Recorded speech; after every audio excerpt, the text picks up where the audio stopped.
Thank you all so very much for coming here to this very important place for this very important moment in a very critical conversation.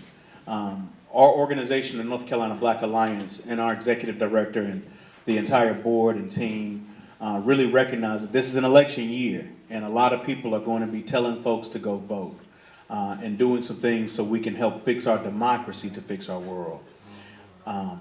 But when we talk about the situation of environmental racism, when we talk about the inequalities in our health system and the connection between polluted air, polluted water, and what goes inside of our bodies and deregulation and the policies that go into that, it is a lot more than just understanding the political process.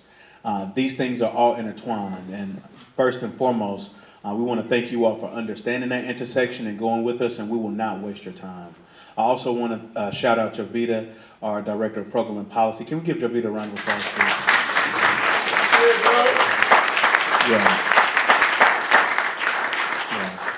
Javita and her team have been thinking about this very intimately for the past, really for the year. This is a year in coordination, and so the things that we're going to be sharing with you, Karita, also our health access to healthcare coordinator. As a matter of fact, let's just get the whole team, our healthcare and EJ team. Could you stand up? Along with our fellows. Yes, yes, yes. Very good. Also want to recognize the entire staff of the Black Alliance. Some are at the registration desk. Our CFO, COO, Dion Lester, I saw her somewhere here. So we are all with us in this conversation. I just saw the good Dr. Sherry White Williamson walk in the back, so we're going to have a good time. And it's important to start this conversation in Soul City. And I want us to recognize that while we're in Franklinton and Bricks right now, we want to imagine this room being in the middle of Soul City. How many folks have ever been to Soul City, North Carolina? The importance of that city is what we're going to talk about today, and the intersection of economic justice, the intersection of environmental justice, the intersection of democracy, all rest in Soul City. And Senator McKissick has a very interesting connection to Soul City. For those of you that may or may not know, his father's heritage and legacy as a leader in North Carolina across the nation had brought us this opportunity. So first, we told you we're moving to space, right? That's why we had the Drum Prophet take us. We've been to Africa already. We left the shores of Africa when we went, now we're in America, and now we're taking this room to Soul City, North Carolina, and it's also a time capsule, all right? So imagine, if you would, we are no longer in 2024. Imagine we are in 1969. Now, for some of you, you know it's not too far removed from 2024, so it's not going to be that hard. But Senator McKissick, take us back. What was North Carolina like in 1969? What are some of your most vivid memories? And what about 69 and the birth of Soul City is kind of coming into your memory right now? Well, in 1969, North Carolina was in a state of transition. And when I say that, North Carolina was a place which was racially segregated. You got to understand that the civil rights movement had its heartbeat right here in North Carolina. My father was very much involved in that at the time. And to give you some idea of my dad's involvement, I'll tell you a little bit about him. Because most people here would not have heard of my dad necessarily. But he was the first African American that integrated a public university in this state. There was a case known as McKissick versus Carmichael. His attorney was Thurgood Marshall, who later became the first African American justice in the United States Supreme Court. And this case was in the late 40s, early 50s. He was admitted to UNC's law school. At that point, there had not been an African American admitted to a state university in North Carolina at that time. There were a small group of students that joined him in that litigation. Now, after he went out there and was admitted to UNC, he became an attorney, and he later handled a case that desegregated the undergraduate school at UNC Chapel Hill. He handled lawsuits in Durham, where my mother was the plaintiff, that desegregated the public school. The other integrated Carr Junior High School. Several years later, I was active and involved in desegregating an elementary school in that time frame.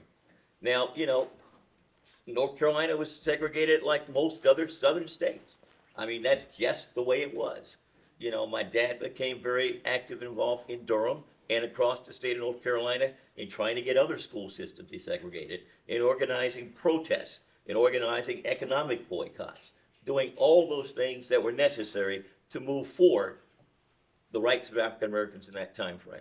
I did bring along a couple of photographs, and I did that just so for those who are not aware of Floyd McKissick. If you look at this picture of the March on Washington, which you've probably seen 1,000 times by now, you'll see Dr. Martin Luther King leading that march, but you'll see the person on the right, that would be my dad, who was leader of an organization known as the Congress of Racial Equality. Congress of Racial Equality was a national organization. It had over 240 chapters in 43 different states. They were the leaders in the freedom rides back in the 60s. They were active in the sit-ins back in the 60s. They were active in a lot of other things, economic boycotts. NAACP tended to be active more with, I think of them in particular, with their legal defense fund and their advocacy. And I won't get into what all that entailed. If you see this magazine cover of 1967, you'll see 5 civil rights leaders identified. Dr. King on the right, Dr. Whitney Young at the top, Stokely Carmichael of SNCC, Roy Wilkins of NAACP, and my father of CORE. So I simply bring it to your attention because I think many of you who might have grown up in the last 20, 30 years, the civil rights movement has almost literally been reduced to one leader, Dr. King. He deserves recognition. He deserves respect. He deserves the right of being honored. But you had about 5 civil rights leaders in America who were out there day in and day out involved in those struggles. One of the things my dad did as a part of that civil rights movement, he and Stokely Carmichael were advocates of a concept known as Black Power. All right? What did it mean? My father defined it, he talked about black political power, getting people organized, getting black people elected to public office for the first time. CORE was instrumental in going into Cleveland and getting Carl Stokes elected the first black mayor, going into Newark and getting Ken Gibson elected as the first black mayor, going into Baltimore, Maryland, and making certain that Parham Mitchell was elected to Congress. Political power. Economic power is another part of what my father talked about. And economic power meant entrepreneurship. It meant jobs. It meant business. My dad would say you teach, basically you give a man a fish, you feed him for a day. You teach a man to fish, you feed him for his lifetime. Get blacks involved in business, in entrepreneurship, in building a financial base, an economic base. They can employ their own, and they can employ, whoever be welcome in that business enterprise who would be able to contribute to whatever that may be. In furtherance of that idea of black economic development, when my father left CORE, he envisioned a community known as Soul City, which should be a community that would be a multiracial community. All people were welcome there. The staff of Soul City was probably about 1/3 white, about 2/3 black. And what we did was this. Some people think it was a commune. Some people think Wait, 1 second. Let me slow you down just a little bit, because you just went through a lot of history in 5 minutes. Yeah. Your father, civil rights leader in his own right, had a vision and an organization, CORE. That is an organization that folks should know, and if you don't know, write that down in your notes, CORE. It was just as large and prominent as SCLC and SNCC and these other organizations, but at its focus, while some of the other organizations were probably more in the realm of, like you said, legal defense for the NAACP, or with SNCC, they were talking about, student issues or issues impacting the community. CORE had a specific purpose, political and economic, and was defined in that space, so much so that it had a broad membership. This all predates the Soul City opportunity, but it was in that founding of CORE that your father had the notion for, he had the vision for Soul City then, correct? That is correct. Okay, go ahead. And my father left CORE around 1968. He announced the idea of developing Soul City. Soul City would be a multiracial community. And it would welcome all people of all races. So it is a black community, but it is not exclusive to only black people. Absolutely. The idea is that blacks who were talented, who had skill sets, would be able to come there and would have opportunities they might not have anywhere else. People like Harvey Gantt, who was our first planner. He later went on to become, the mayor of Charlotte, North Carolina. Okay. But, so I mean, people like Eva Clayton, who were involved in Warren County, lived out there, but she had not been involved in any type of enterprise such as that, brought her in to help her do social planning. What we did, we initially acquired 1,800 acres of land. We later acquired, a total was about 3,600 acres of land. There were 14 new communities started throughout the United States That's right.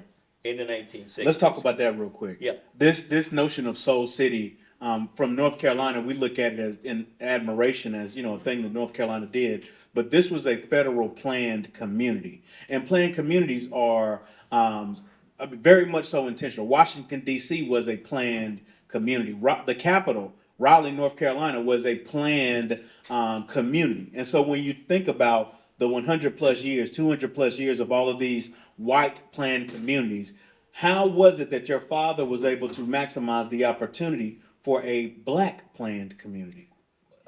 There was a program called the New Communities Administration, or Urban Growth and New Communities Act, 1968, allowed for the development of new towns all across America.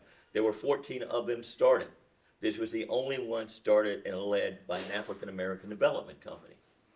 We were able, after we went through rigorous review, we got a commitment from the federal government initially on June 28th of 1972, and we were finally able to sell bonds. Understand, we were selling bonds on Wall Street, okay?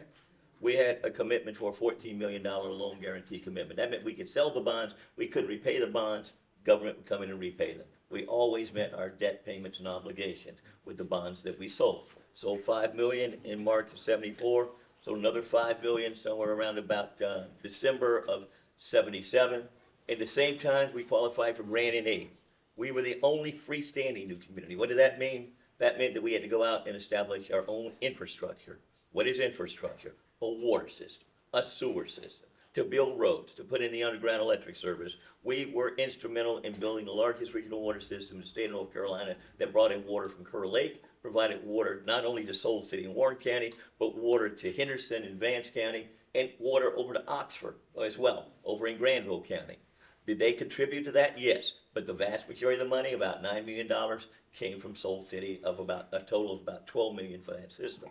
Okay, we had to go out and build the roads. We had to build everything that was necessary to build a city, and we were successful in doing that. Now, our demise came, and I say our demise, we were doing work, accomplishing things that nobody else in North Carolina had been able to accomplish in that time frame. And this was an African American development company leading in doing so. We put $1 million in a new county school, public high school in Warren County. I think the total cost about $1.6 million. $1 million of that was our money, because we knew we had to have educational facilities. It was strategically located. When I say strategically located, we had property on US 1 major north-south highway. We were 1 mile from Interstate 85, 30 miles from Interstate 95, and we had Seaboard Coastline Railroad going right through the property. You might have heard recently about an announcement for a high-speed rail in North Carolina going from Raleigh to Richmond. That very track ran right through Soul City and does to this very day. So, I mean, yes, we brought together a development team. We had a vision. We were orchestrating those plans. We ran into opposition from Senator Jesse Helms. All right, stop right there. Yeah. Tell us about Senator Jesse Helms.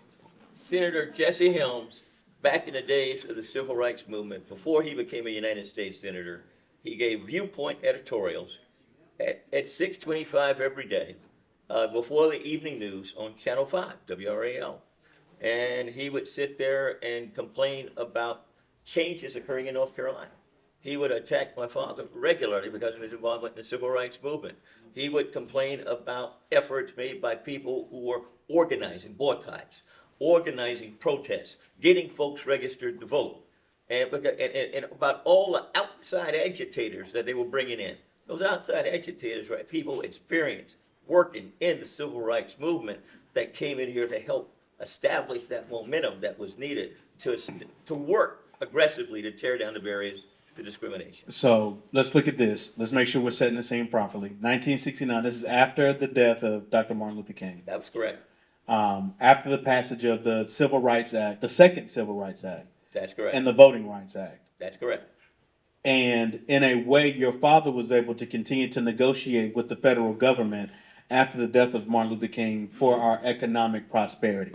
Not just for our, when I'm saying our, not black or white, our North Carolina prosperity. And Jesse Helms, a senator from North Carolina, was in direct opposition to that. He couldn't stop it from a federal level, but he used tactics in state to make it more difficult for you all to continue the Soul City momentum. Yeah, and what he did, he asked for an audit. A general accounting office out of Washington to come in and do an audit. He alleged that there were financial improprieties. He alleged that there was fraud, there was misuse of resources and corruption. We had qualified for grants and aid. We had qualified to sell our bonds on Wall Street. We were doing what we were supposed to do, but as a result of his request and a request by L.H. Fountain, who was a congressman from the 2nd Congressional District at that time, they wanted to bring it to a standstill. Jesse Helms was determined to stop it. So when one community, majority black community, gets too much money, there is this perception that there is fraudulent activity, that they can't take care of the money. Y'all follow me? When too many communities of color vote, there is something wrong with that too. They say that there's fraudulent activity there, and they try to restrict voting rights, just like they try to audit the election process for their benefit, not to do a clear sweep to determine who's doing nefarious activity, because it's obvious to tell who is doing economic nefarious activity. We see it every day. But when it happens to be a community that is advancing themselves and doing it in an independent way, all of a sudden that is a threat to the establishment. And that's what Jesse Helms saw. Now, I know we don't want to spend a lot of time on that, but I just want to make sure we kind of paint this in a way that we can see the parallels. Absolutely. I mean, it brought our project to a standstill for about a year and a half. When have you ever seen a U.S. senator or a congressman fight to stop the flow of private and public money coming into their state and into their districts? There's only one thing that caused that to happen. Pure and simple racism, okay? That's what it was about, and a threat to political power, because they could see it all changing. Why? Because while Warren County was one of the poorest counties in North Carolina, among the 3 poorest counties, its population was about 68% black, and with there being 68% black people in that county, if you got them registered to vote and they were active, engaged in the process, they were going to change the scope of politics. And that's what was threatening to many people at that particular time as well. Now listen to this, because I want to make sure we really get this point, because this is the nucleus of why we're here.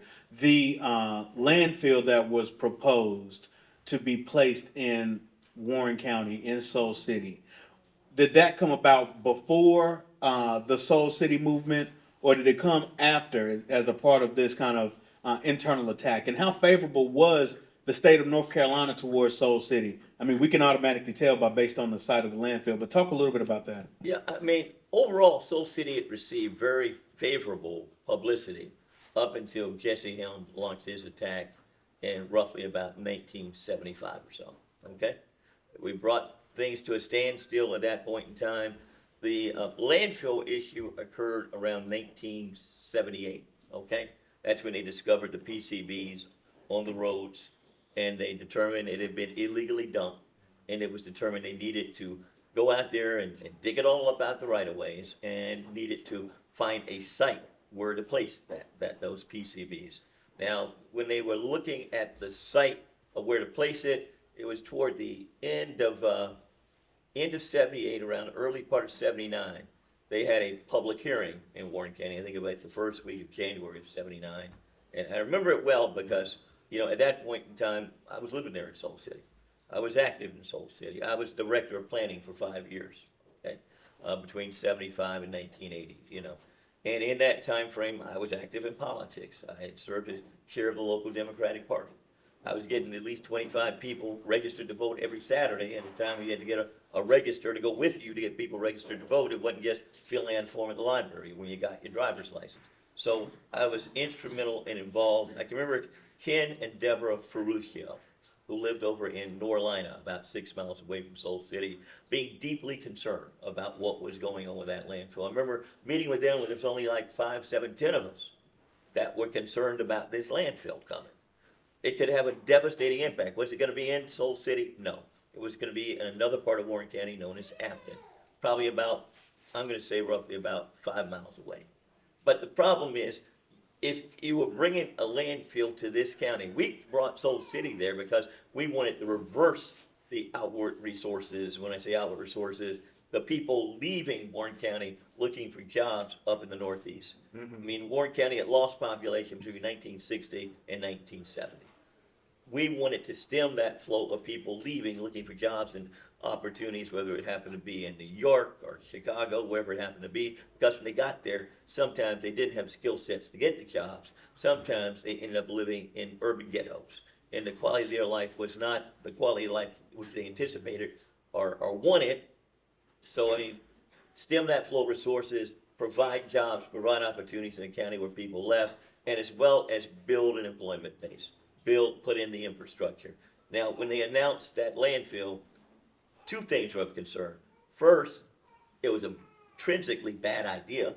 Geographically, the site where they were looking at was not well suited for any kind of landfill because of the water table when people were getting the water out of wells. Secondly, there was no way to safely contain it. They, from the very outset, could have taken that waste, that PCB laced soil, and transported out of state. There was a site down in Alabama. There were other places where it could have been taken. It was cheapest to bring it to Warren County. It was going to cost about $2.5 million. They were transporting out of state. Estimated cost was $7 to $12 million. And they also knew that they would not lose a whole lot of votes in Warren County because it was a rural county which had a population of somewhere around probably 18,000 people at that time. All right. The Warren County had not elected in that time frame anybody to public office that was African Americans. I recall B.T. Henderson had been appointed to school board. I think he did get reelected around that time frame. Only one African American county commissioner, George Sharon, had gotten elected to public office around that time, but that's 1 out of 5. So, I mean, they viewed it as a place that was weak. And I will point out, unfortunately, at that time frame, Governor Jim Hunt was a good governor in many respects. But at the same time, he had appointed his first African-American secretary of the cabinet. Howard Lee's first African-American mayor of Chapel Hill. And the person who was undersecretary was Eva Clayton. That was the department that they put in charge of holding public hearings for that landfill that was going to be in Warren County. Disappointing to me because I had great respect for Howard Lee, great respect for Eva Clayton. But when, politics being what it was, when they were looking at a place to put a landfill where they would not run into great resistance, they thought, and not stand to lose a whole lot, it was a poor county, high concentration of African Americans. If they lost votes, it wasn't going to be very many. So Soul City came under attack of environmental racism in the midst of a Democratic administration. That is correct. That is exactly correct. And I stand here and tell you that, and I'll put my hand on a stack of Bibles 10 feet tall. I think it's the perfect time to let folks know that the North Carolina Black Alliance is a nonpartisan organization.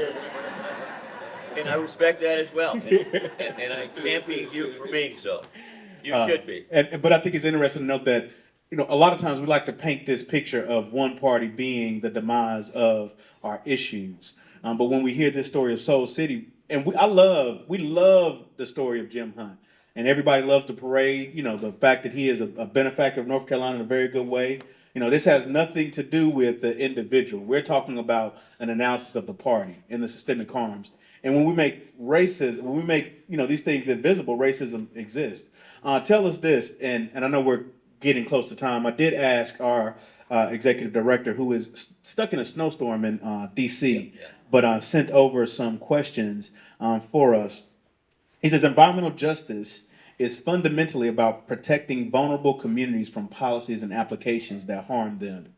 And so too is the Black Alliance. And so to Senator McKissick, in this moment where self-determination and opportunity creation is still at the heart of our advocacy, what themes, lessons, or insights from the story of Soul City should we study and apply to our efforts now? Soul City is a classic example of what you can accomplish, what you can do even when there are astronomical odds against you. We were the largest African American land development company in the United States of America. What we were doing was ambitious.